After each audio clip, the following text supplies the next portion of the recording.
Hello, good evening everyone. This is Anjali Das. Good, Anjali Das. Okay. ఇది Indian miniature. ఎందుకు side వేస్తున్నాను అంటే Indian miniature అంతా side ప్రొఫైల్లోనే ఉంటుంది. సో దానికి ఒక సిగ్నేచర్ లాగా నేను ఈ సైడ్ ప్రొఫైల్ డ్రాయింగ్ వేస్తున్నాను. పెయింటింగ్ కాదు, డ్రాయింగ్ వేస్తున్నాను అనమాట. సో అది ఇండియన్ ఆర్ట్లో చాలా ఆర్ట్స్ ఉన్నాయి. పటచిత్ర, ఇంకా మొఘల్ మినియేచర్, రాజస్థానీ మినియేచర్, ఇంకా చిరియాల ఆర్ట్స్, మధుపని, కలంకారీ, ఇంకా ట్రైబల్ ఆర్ట్, ఇట్లాంటి చాలా ఇండియన్ ఆర్ట్ ఫామ్స్ ఉన్నాయన్నమాట. మనకి ట్రైబల్ ఆర్ట్ అంటే ఏంటో అనుకుంటారు. ట్రైబల్ ఆర్ట్లో ఓన్లీ బ్లాక్ అండ్ వైటే ఉంటుంది. సో ట్రైబల్స్ ఏదైతే డైలీ యాక్టివిటీస్ చేస్తుంటారో, ఈటలు, వాళ్ళ ఆటలు, వాళ్ళు ఎలా ఉంటారు, వాళ్ళ జీవన విధానం ఏంటి అనేసి స్టిక్స్ లాగా ఉంటాయి అన్నమాట. ట్రైబల్ ఆర్ట్ అని వాళ్ళ జీవన విధానంలో ఎలా ఉంటుందో అలా ఉంటుంది. ఇంకా మధుపని పెయింటింగ్స్ అంటే మ్యాక్సిమం ఒక నేచర్ మీద ఎక్కువ డిపెండ్ అయి ఉంటుందన్నమాట. వాళ్ళు ఫారెస్ట్లు జీవించేవాళ్ళు. సో వాళ్ళు ఏంటంటే ఇలా పెళ్ళిళ్ళు అలా జరిగినప్పుడు వాళ్ళకి ఏదైతే మట్టి ఇల్లు ఉన్నాయో వాటన్నిటి అలంకరణగా ఈ ఆర్ట్ ఫామ్స్ని వాడేవాళ్ళు అన్నమాట. ఈ ఆర్ట్ ఫామ్స్లో మ్యాక్సిమం పక్షులు, చెట్లు, యానిమల్స్ ఇవే ఉంటాయి. మధుపని ఆర్ట్లో హ్యూమన్స్ కూడా ఉంటాయి, కానీ అవి ఎట్లా ఉంటుందంటే ఒక టైప్ ఆఫ్ సిగ్నేచర్ ఉంటుంది, కానీ ఫేస్ ఇలాంటివి ఉండనమాట. సో ఎక్కువ వాళ్ళు యానిమల్స్ మీద డిపెండ్ అయి ఉంటారు. ఇంకా రాజస్థానీ మినియేచర్ మొత్తం ఎట్లా ఉంటుందంటే టోటల్గా కృష్ణుడి మీద, కృష్ణ లీలలు, కృష్ణుడి కథలు, కృష్ణుడు ఏదైతే ఆదిశేషుడి మీద డ్యాన్స్ చేయడం కానీ, గోపికలతో ఉండడం కానీ, గోపికలతో డ్యాన్స్ చేయడం కానీ, అడవిలో గోపాలకులతో ఇది కానీ ఉంటుంది. ఇంకా తర్వాత వచ్చి మొఘల్ మినియేచర్, రాజులు, యుద్ధాలు, ఏనుగులు, ఇంకా యానిమల్ ఫైట్స్, యుద్ధంలో ఏనుగులు ఎలా సహాయపడతాయి, ఎలాగో వాడుతాయి, ఎన్ని జంతువులు అప్పుడు యుద్ధంలో పార్టిసిపేట్ అయ్యాయి. యుద్ధంలో జింక, ఏనుగు, పులులు, సింహాలు ఇవి కూడా వాళ్ళ యుద్ధంలో ఒక భాగం. మొఘల్ సామ్రాజ్యంలో జరిగిన యుద్ధాలలో ఇవి కూడా వన్ ఆఫ్ ద పార్ట్ అన్నమాట. సో అటువంటివి అంటే ఇంకా పటచిత్ర అంటే కాళీఘాట్ పెయింటింగ్స్. ఈ కాళీఘాట్ పెయింటింగ్స్ ఏంటంటే ఇది బెంగాల్లో పుట్టిందన్నమాట. బెంగాల్ వీధి కళా చిత్రం పటచిత్ర అంటే వాళ్ళు వేసే డ్రాయింగ్ షీట్ యొక్క పేరు అన్నమాట. దాని పేరుని చూపిస్తారు.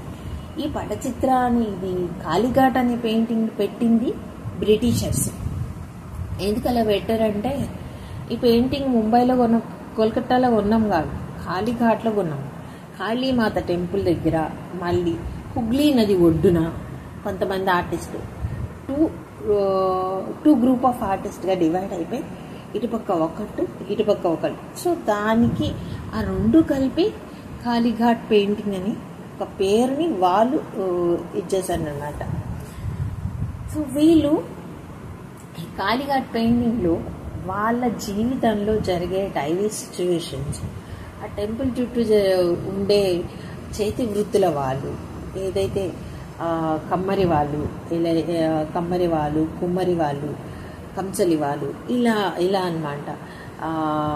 లైక్ పంతుళ్ళు ఉంటారు కదా, వాళ్ళు కాళీమాత టెంపుల్లో ఎలాగైతే పూజ చేస్తుందో అది, అలాగే ఘాట్ దగ్గర జరిగిన కొన్ని ఎవరైతే వెళ్ళి స్నానాలు చేస్తారో వాళ్ళ డైలీ ఏవైతే యాక్టివిటీస్ చేసుకుంటారో అటువంటి యాక్టివిటీస్ అన్నిటినీ ఈ కాళీఘాట్ పెయింటింగ్లో చూపించడం జరిగిందనమాట. సో ఇలా కాళీఘాట్, ఇంకా పాలి అని ఉంది, ఇంకా మేవార్ అని ఉంది, ఇంకా చాలా చాలా ఒక్కొక్క ఏరియాలో ఒక్కొక్క పెయింటింగ్ జరిగినాయి అనమాట. సో పిచ్వాల్ పెయింటింగ్స్ ఉంది. పిచ్వాల్ పెయింటింగ్స్లో maximum lotus flowers, lotus leaves, ఆవుల మీద ఎక్కువ అనమాట. ఆవులు, దూడలు ఈ రెండు కలిపి ఒక తామర పువ్వులో ఉంటాయి అన్నమాట. నేను ఎక్కువ నా పెయింటింగ్స్లో లోటస్ ఫ్లవర్స్, లోటస్ లీవ్స్ ఎక్కువ నేను ఈ పెయింటింగ్స్ చూడటం వల్ల ఎక్కువ ప్లే చేస్తాను అన్నమాట. సో ఇటువంటివన్నీ కూడా Indian art forms. Indian art form అనేది ఓషన్ అన్నమాట. మనకి ఏంటంటే కథలు ఉంటాయి. ఈ ఇండియన్ ఆర్ట్లో ఒకటి ఏంటంటే ఇండియన్ మ్యూరల్స్ చాలా స్పెషల్ సబ్జెక్ట్. నేను ఆల్రెడీ చెప్పాను అనమాట. దాన్ని స్పెషల్ సబ్జెక్ట్ ఏంటంటే రామాయణ మహాభారతాలన్నిటినీ వీళ్ళు మ్యూరల్ పెయింటింగ్గా వాల్స్ మీద చిత్రీకరించేవాళ్ళు. ఆ వాల్స్లో ఈ ప్లేస్ ఆ ప్లేస్ అని లేదు, సీలింగ్స్ మీద కూడా వేసేసేవాళ్ళు అనమాట. అట్లా సో స్కల్ప్చర్ ఒక పక్కన పెడితే పెయింటింగ్లో కూడా ఏం తక్కువ పోలేదు మన వాళ్ళు. ఓన్గా కలర్స్ ప్రిపేర్ చేసుకున్నారు, వాటి కోసం స్టోన్ కలెక్ట్ చేశారు. నేను మొన్న చిర్యాల ఆర్టిస్ట్ సాయి కిరణ్ గారు చెప్పినప్పుడు గవ్వలతో కలర్ ఇలా తయారు చేస్తారు అని ఒక ఫీలింగ్ వచ్చిందనమాట. సో గవ్వలో కూడా చాలా డిఫరెంట్ గవ్వలు ఉంటాయి. పొడిగా ఇలా రుద్దితే, రాయికేసి రుద్దితే దాంట్లోంచి ఒక పౌడర్ వస్తుంది. నేను అప్పుడు వేరే ఒక అమ్మాయింది లహరి అని జరజూమిన్ ఛానల్, తను వన్ ఆఫ్ ద డైరెక్టర్ అనమాట. మేమిద్దరం డిస్కస్ చేసినప్పుడు గవ్వలతో ఎలా చేస్తారు అది ఇదని నేను క్వశ్చన్ చేసి, అవును కదా అని అంటే గవ్వలతో చేస్తారు అని అనుకున్నప్పుడు నాకేం ఐడియా వచ్చిందంటే గవ్వలతో చేయలేరని కాదు కానీ గవ్వలతో ఎలా చేస్తారు అనేది ఒకటి క్వశ్చన్ మార్క్. ఎందుకంటే మనకి షైనింగ్ అయ్యే గవ్వలు ఉంటాయి, కొద్దిగా ఒక టైప్ ఆఫ్ స్మూత్ టెక్స్చర్ ఉంటాయి. సో అటువంటి వాటిని దృష్టిలో పెట్టుకొని నేను అలా అన్నాను. తర్వాత కొంతమంది ఆర్టిస్టులు డిస్కషన్ చేసిన తర్వాత అది నిజమే, వీటిని కూడా వాడతారు, ఫైన్ పౌడర్ చేస్తారు, దాంట్లో కొన్ని గమ్స్ కలుపుతారు అని తెలిసింది. సో ఒక విషయాన్ని రీసెర్చ్ చేసి తెలుసుకోవడం చాలా ఎక్సైట్మెంట్ ఉంటుందన్నమాట. సో థ్యాంక్స్ టు రాము, తను నాకు చెప్పిన ఇన్ఫర్మేషన్ చాలా బాగుంది. అండ్ తర్వాత వచ్చేసి మనం ఓకే ఇప్పుడు పిచ్వాల్ పెయింటింగ్స్ చూస్తున్నాం కదా. సో అటువంటివి మన ఇక్కడ పాలి అనే ఊరు కూడా ఉంది. ఐ మీన్ మనం ఏదో ఒక సినిమాలో చూస్తాం కదా పాలి అనే ఊరు ఉందని, అట్లా కొన్ని లేపాక్షి ఇంకా వేరే అటుపక్కనే కొన్ని ఊర్లు ఉన్నాయన్నమాట. నేను చెప్తాను ఈసారి మాత్రం ఇన్ఫర్మేషన్ గట్టిగా కలెక్ట్ చేసి నేను అది చెప్పడానికి ట్రై చేస్తాను. సో ఇటువంటి ఆర్ట్ ఫామ్స్ని మన ఇండియాలో అజంతా కేవ్స్ అనేవి మామూలుగా మెరాకిల్ అంటే మెరాకిల్ కాదు. దాని లోపల పెయింటింగ్స్ ఏంటి, దాని హిస్టరీ ఏంటి, అది ఎప్పుడు వేసారు కూడా ఎవరికి తెలియదు. అది ఎప్పుడు దాన్ని ఎస్టాబ్లిష్ చేశారు కూడా కనిపెట్టలేదు. సో దాని మీద ఇంకా రీసెర్చ్ జరుగుతూనే ఉన్నాయి. ఆ పెయింటింగ్ స్టోరీ అయితే బుద్ధ చరిత్ర, బుద్ధుడు 7 జన్మల్లో ఎలా ఉన్నాడు, వాటిని జాతక కథల రూపంలో మనకి ఇంట్రడ్యూస్ చేశారన్నమాట. వాటిని 7 జాతకాస్ అంటారు. బుద్ధుడు ఒకసారి ఏనుగ్గా జన్మించాడు, ఇంకోసారి నాకు ఏనుగు కథ మాత్రమే తెలుసు జాతకాస్లో, ఇంకా మిగతా స్టోరీస్ అయితే నేను చదవలేదు. సో మాకు సబ్జెక్ట్ అదొక్కటే ఉంది. ఇలా బుద్ధ చరిత్రని, అలాగే కైలాష్నాథ్ టెంపుల్ ఎల్లోరా, అది మాత్రం ఎక్స్ట్రాడినరీ. ఎల్లోరాలోని కైలాష్నాథ్ టెంపుల్ని స్మాష్ చేయడానికి ఎంతోమంది రాజులు ట్రై చేశారు, బట్ అదైతే వల్ల కాలేదు, చేయలేకపోయారు.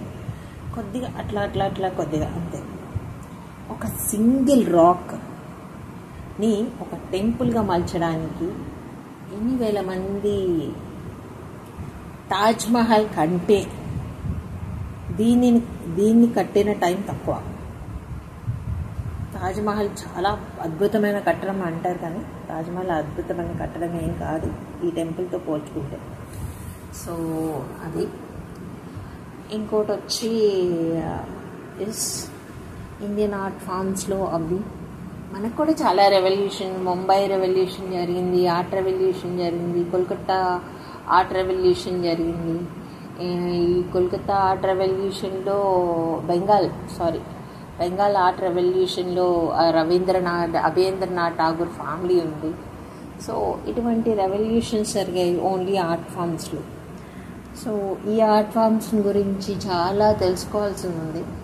ఇలా art group, Bengal art group, ఇంకా ముంబై ఆర్ట్ గ్రూప్ ఏవి ఉన్నాయి, ఎవరెవరు ఉన్నారు? ముంబై ఆర్ట్ గ్రూప్లో ఎంఎఫ్ హుస్సేన్, రజా, సుజా, హజా అని ఇంకొక ఆయన ఉన్నాడు అనమాట. ఎవరో తాంత్రిక్ దాని మీద పెయింటింగ్, రజానా సుజానా ఎవరో తాంత్రిక్ దాని మీద, ఎవరైతే ఈ ముంబై ఆర్టిస్ట్ గ్రూప్లో మొత్తం ఫేమస్ అయిన వాళ్ళు అనమాట. మోడర్న్ ఆర్ట్ ఫామ్ అనేది వీళ్ళ దగ్గర నుంచే స్టార్ట్ అయింది. సో మోడర్న్ ఆర్టిస్టులు అనమాట వీళ్ళు. So anyway, this is the Indian art forms. ఇండియన్లో ఎన్ని ఆర్ట్స్ ఉన్నాయి. నేను ఇంకా తక్కువ చెప్పాను, నాకు టైమింగ్ లేదు కాబట్టి. సో ఇంకా చాలా ఉన్నాయి, చెప్తాను. నేను ఒక దాని మీద రీసెర్చ్ చేస్తున్నాను. సో దాని గురించి ఇన్ఫర్మేషన్ నాకున్న మైనస్ ఏంటంటే నేను ఏది రాసుకొని చెప్పలేను. సో యాజ్ ఇట్ ఈజ్ నాకు ఏదైతే గుర్తుందో అటువంటి ఇన్ఫర్మేషన్ మాత్రమే ఇస్తాను. That is my main minus point అనమాట. Anyway, thank you so much. ఇంకా చాలా ఇన్ఫర్మేషన్ మీకు ఇస్తాను, చెప్తాను. So this is my art today. So రేపు పెయింటింగ్, డ్రాయింగ్ అంతా వేసి మీ ముందుకు వస్తాను. Okay, anyway I will take time, 2 days time తీసుకుంటానేమో తెలీదు. సో అది. Thank you. Please subscribe my channel. ఇంకా చాలా వీడియోస్ చేస్తాను. Thank you.